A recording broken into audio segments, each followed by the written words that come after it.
What is up, everybody? I'm back, I hope. Kinda. I'm not quite sure. I hope for a while. And I got in the bag about watching wrestling in general, specifically deathmatch wrestling. And we had a big WrestleMania week, period. Let alone WrestleMania. Don't expect a WrestleMania review. Didn't watch it. Won't watch it. I'm not paying that fucking money to pay for WWE's product anymore. Especially if it's only like one or two I'm actually interested a year. I'd rather just look at the results. Anyway, we're covering like more new stuff. Like this weekend, this entire last week was the collective week. This is one of the many shows I'll be reviewing for that. So let's get in. This is Hybrid Wrestling and PWU's Midnight Express event. I think this was midnight at Wednesday or Thursday. I want to say Wednesday, but it could have been Thursday. And we started off this event with a three-way tag team match between the Backseat Boys, JP, and Tommy Grayson versus Jordan Oliver, who was supposed to be his normal tag team partner, but due to him essentially getting in a fight with some stairs or tripping over some stairs in the hotel for this event, only that I know of. I don't know if he had to pull out of other events, but at least for this particular event, he was teaming with basically one of the two other people they tag with in trios actions, Flyin Ryan O'Neal versus the bad boy Joey Janela and Effy. This match was good, being that it was basically two more high flying teams, and you got Joey who can do a little bit of high flying stuff, mainly like that hardcore like brawling style, and then you got Effy who is a hit or miss. So I knew this match overall good. Lots of back and forth.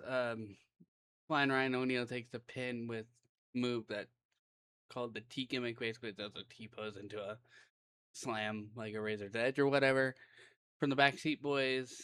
So they pick up the match, and I kind of just named it like it was really good considering it was an opener on a night. Well, not even an opener. This was a midnight show on the very first day of the collective. So I give it 3.5 stars out of 5. Then we move on to a fatal four-way, whatever you want to call it, match for the Hybrid Wrestling Women's Championship. Brittnie Brooks, who I've seen through GCW content, who seemed to be very solid, just young in the business. Jazmin Allure, which I didn't know much about, but she was one of the two heels in this match, so she did basically heelish things. Mia Friday, again, I'm not really too much known about her, but she seemed pretty good. Probably still a younger person in the business. And Ruthie J, who I guess was okay, the other heel. So kind of hard to gauge a personality when somebody's supposed to be the bad guy. They start out this match with just the entrances of the participants. Then they go ahead and like, hey, where's the ref? And then comes out Kiera Hogan of TNA fame, for at least what I would know her from, comes out to be the ref. Good solid match. It was, decent for the most part. Four ladies. Takes a bit of time. Was all that. But due to some like back and forth between, I can't remember, but I think it was Ruthie J, or might have been Jazmin, with Kiera Hogan. They get rolled up, and the new champion ends up being Mia Friday. Congratulations to her. She seems like she's, you know, supposed to be this like goody two shoes, bubbly haired or bubbly face. So she becomes a new champion here. I wrote solid match, which it was. It was very solid in its sore. For people that are probably say 2 to 5 years into business. I gave it 3 stars. Then you have the match I was looking forward to the most that I built up, because I've personally become fans of half of these guys, primarily through GCW. It was Black Market, which is, wow. The label, not the stable, Blackout minus Ruckus, because their opponents took out Ruckus in a pre-tape, either because he couldn't have made it to Vegas or because he actually was injured for some reason, so they had to get him out of the match somehow. But they teamed two of their guys teamed with a guy named Face something. I can't quite remember the actual last name or the build last name. And they had the normal Blackout manager. That's why it's Black Market, because they had to bring in a guy and to replace Ruckus. Versus the Family Worn Gang, Vandal 48. These are the guys I've been so pumped about. I've loved what they've been doing. So this match is not really a match. It was just a way to progress the storyline for GCW while giving some guys time on Triller to get their name out there, even though Blackout as a stable probably really doesn't need it. They could bring them into GCW and actually like work with Vandal 48 or any other trio in that kind. Yeah. Basically, it was nothing but Vandal 48 just beating up Black Market. Get to the point where they get Face, who's the only non-Blackout member in the match, tied up against the ropes with rope that he had actually came out with on his wrist. Like, instead of having wrist zip, he just had rope tied to his wrist. Which, okay, good way to get it in there.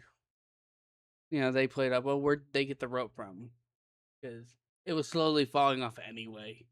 Because it was just probably tight enough to get it out there, and then during match it would fall off. But they did tie him to the ropes. I believe it was Otis goes to, yeah, it was Otis Kogar. Oh, by the way, End of 48 is Otis Kogar, Atticus Kogar, and Christian Napier. So yeah, but Otis goes to hit Face with a chair across the top. All of a sudden, you hear Separate Ways, Matt Tremont, Deathmatch Legend, Deathmatch Hall of Famer. Music hits, comes out, because that's been the ongoing feud. What is him versus Vandal 48 period, but it's in a quest to get his GCW Violent title back. So he comes out, runs them off. And this really wasn't a match, but from what happened, I would call it 1 stars. 1 star. Then we had a first time ever meeting Matt Tremont already out there, so they just like, you know what, we're just gonna roll into the next match. Matt Tremont versus Gangrel. This match, very short but very good. As I put, short and sweet. Matt Tremont wins by pinfall, and I give this match 3 stars. It was at least that. Like, it was short, but it was still good enough. Like, they got a little bit of weaponry. Matt Tremont at the end visibly shows because he carries a fork, because he's been anointed by Abdullah to be the next fork guy. And the entire top of the fork is just like bent. It's a cool visual. Cause he hit it through a door, and then that was the end of the match. Then you had basically like, let's get these guys on the event. 8-man tag match. Kid Legend, Billy Gold, Live Danger. Don't know any of these guys on this team. Looks like they came out. They were the faces in this matchup. Then you had Juni Underwood, who I know of through GCW, usually in scramble matches, working his way up through the card. A Cortisone, don't really know. Some dude in a mask. Apparently he's from Havana. That's about all I know. Simon Gotch of WWE fame specifically, and now of MLW fame. Then Channing Decker. A good match. Really never really impressed me, because, you know, guys that I've never really heard of in with guys that either I've only heard very little of, or they've changed so much since I was watching them on a frequent basis, being Simon Gotch. Like last time I saw anything of him, he was tagging Aiden English as the Vaudevillains. Then a little bit in MLW when I've seen clips and stuff. So I know he's part of Contra there. So I get it. This kind of him reinventing himself, even though he's doing different uh styles, because he does vaudevillain stuff every once in a while. I've personally seen him in the vaudevillains at my local Thindy's big event. Again, the same promoter from what I was talking about with Effy. So, in the end, the good guys get the victory. What can you say? It was a good 8-man, but it's only a 2.5 stars. Like it was just there to fill the card. Let's get these guys on the card.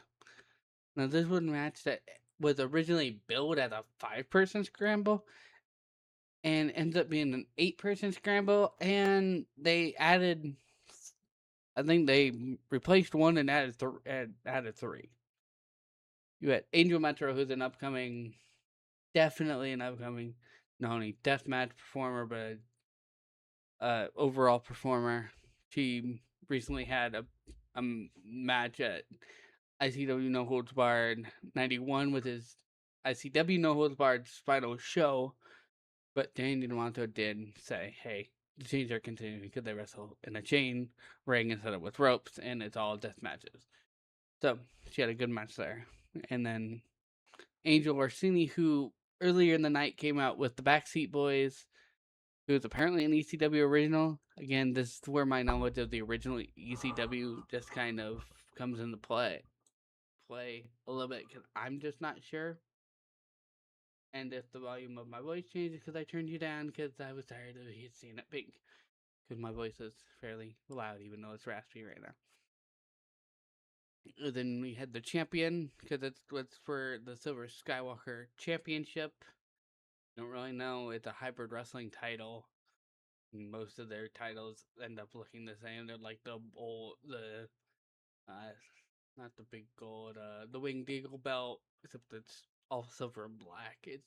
It's a weird sort of title, but he's the champion in the state. Declan Grant, I believe he's on again, off again deathmatch guy. Not seen much of him, so yeah. Tarzan Duran, who admittedly is still young in his deathmatch career and in his wrestling career, but he's still a good showman. Plays a Tarzan type gimmick. So yeah, then you had the guy who I've actually kind of like. He built himself as straight out of your mama's freezer. His name is Don Freeze. He's very good. People are already comparing him to the indie Hall of Famer Ruckus, which he deserves. I could see if he keeps up and keeps being involved in like the Ruckus circle, he will absolutely be involved in Blackout in some way, even if it's just like the comic relief doof in the background who can actually kind of mirror Ruckus in a lot of things. In my opinion, I think if he lost a little bit, because he's on the bigger side, he's a big boy, but if he lost a little bit of weight to be able to move a little bit better, he would just all around be a better wrestler than somebody that I wasn't actually ever familiar with. JJ Dawes. Really not quite sure how I even still feel, but good enough. He got put in this with some modern legends and an actual legend for what it is worth. Then you had Jazmin Hale. You're not quite sure, first time exposure to her, so maybe I'll have to see Hybrid every once in a while, depending on where it airs, or if it even airs anywhere online at all. Then you had the legend of this match, who was one of the ones build for this match, in Mickey effin Knuckles.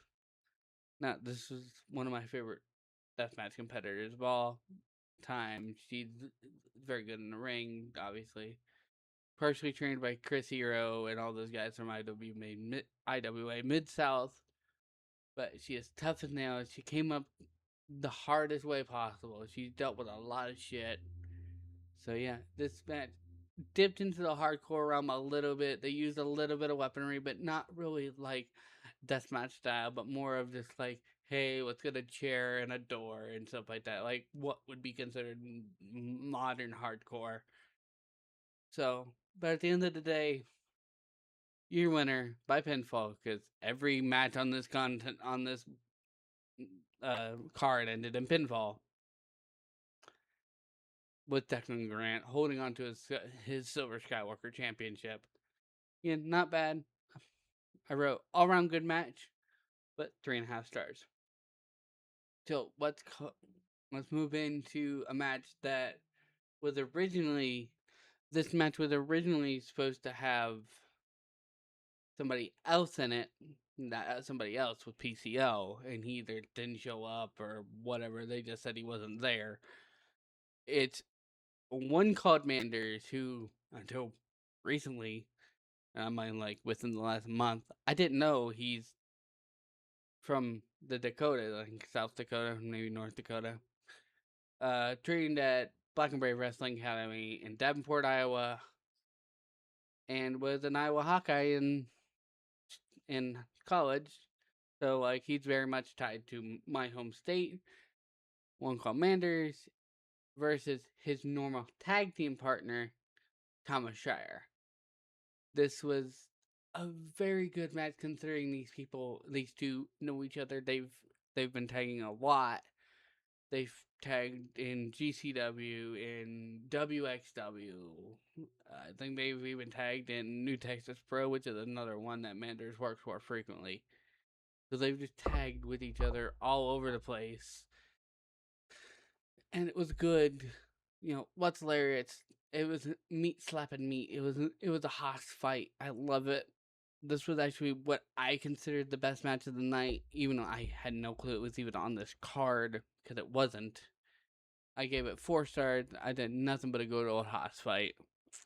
That's how it's gonna be. Like these two were just two tag team partners going, you know, as they put it, two cowboys going out and doing cowboy shit. Then you had a triple threat match for the PWU Women's Championship. This was to crown the inaugural champion, so it's good to see Pro Wrestling Unplugged PWU, you know, enhancing their fortes, their booking styles to include women more frequently. You had Priscilla Kelly, Killer Kelly, not Killer Kelly, but Priscilla Kelly, aka Gigi Dolan in NXT. Lacey Lane, which was Kiera something, Kaya something from NXT. Now she's signed with AEW. Then you have the indie legend Mercedes Martinez, who I believe was signed with at least ROH for a long time. And again, as Kiera Hogan comes back out to be the special guest referee. Yeah, very good match. These women, I think the least experienced person was probably Lacey Lane in this match. So you had a lot of veterans. It was slow, it was paceful. It was a little bit hard to watch. Not because of the hits, but it was just like seems like these girls, like, yes, I get it, like they're trying to get through this match to like do their other bookings, but it seems like they could have gone a little bit harder, a little bit faster.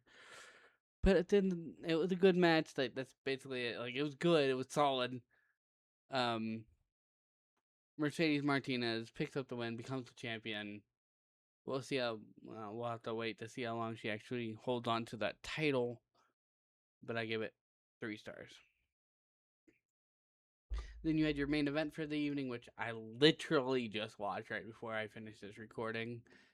You had Jack Evans versus Pat Dynamite for the PWU Championship. Jack Evans, obviously, Lucha Underground,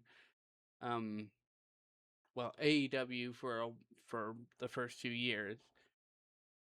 Pat Dynamite, a local competitor, local babyface. You know, he just won the title.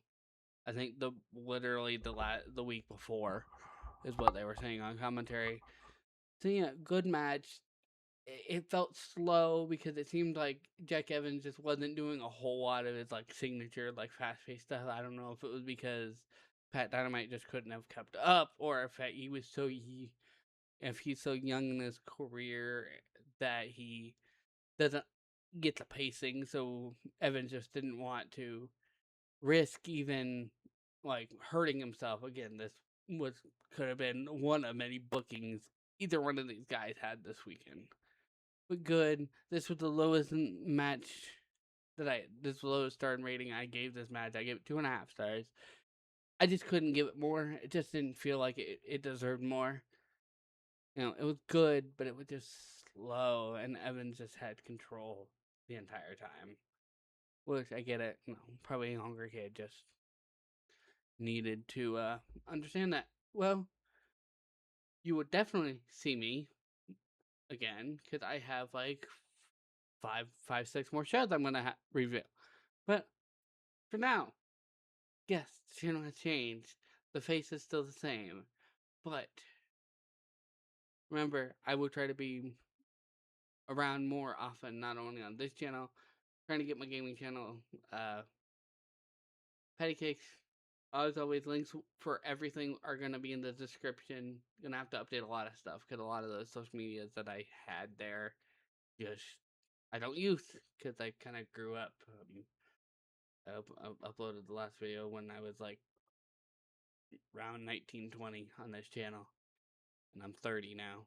So yeah, time flies. Anyway, until next time, peace.